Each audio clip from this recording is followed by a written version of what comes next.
Albert Einstein once said, everybody's a genius, but if you judge a fish by its ability to climb a tree, it will live its whole life believing that it is stupid.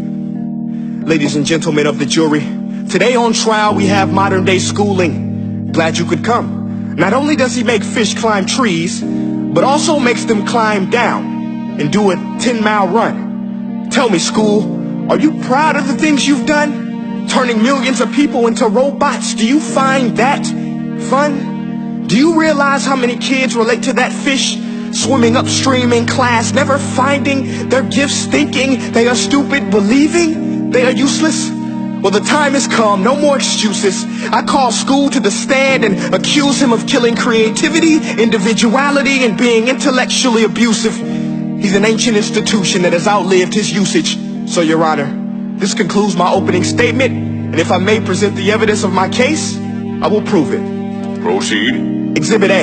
Here's a modern day phone. Recognize it? Here's a phone from 150 years ago. Big difference, right? Stay with me. Here's a car from today, and here's a car from 150 years ago.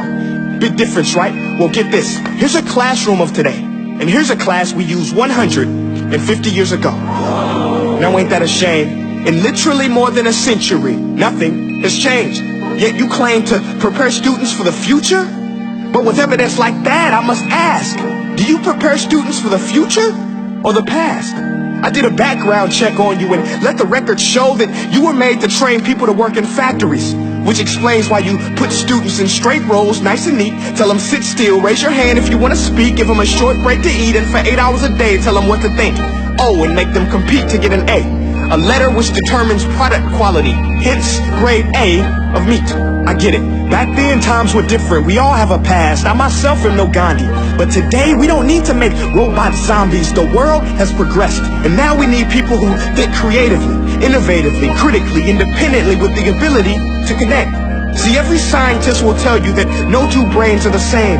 And every parent with 2 or more children will confirm that claim. So please explain why you treat students like cookie cutter frames or snapback hats, giving them this one-size-fits-all crap. Watch your language. Sorry, Your Honor, but if a doctor prescribed the exact same medicine to all of his patients, the results will be tragic. So many people will get sick, yet when it comes to school, this is exactly what happens, this educational malpractice, where one teacher stands in front of 20 kids, each one having different strengths, different needs, different gifts, different dreams, and you teach the same thing the same way? That's horrific. Ladies and gentlemen, the defendant should not be acquitted. This may be one of the worst criminal offenses ever to be committed. And let's mention the way you treat your employees. Objection. Overruled. I want to hear this. It's a shame. I mean, teachers have the most important job on the planet, yet they're underpaid? No wonder so many students are short-changed. Let's be honest. Teachers should earn just as much as doctors, because a doctor can do heart surgery and save the life of a kid.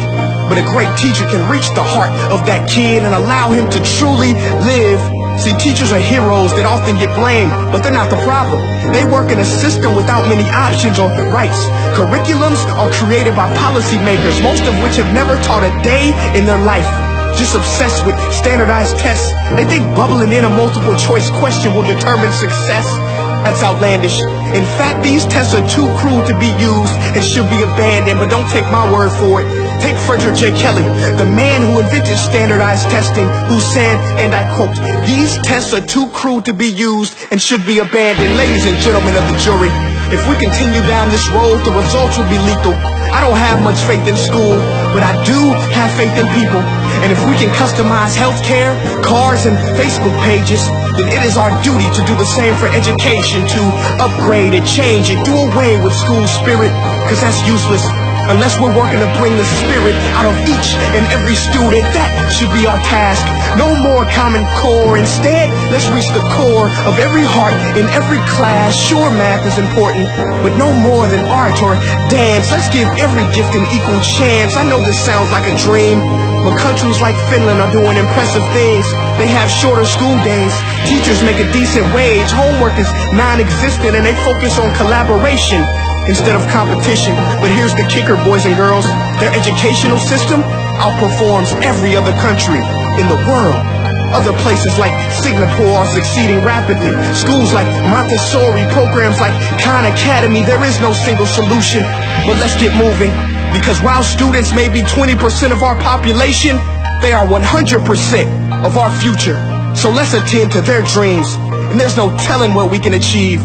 This is a world in which I believe, a world where fish are no longer forced to climb trees. I rest my case.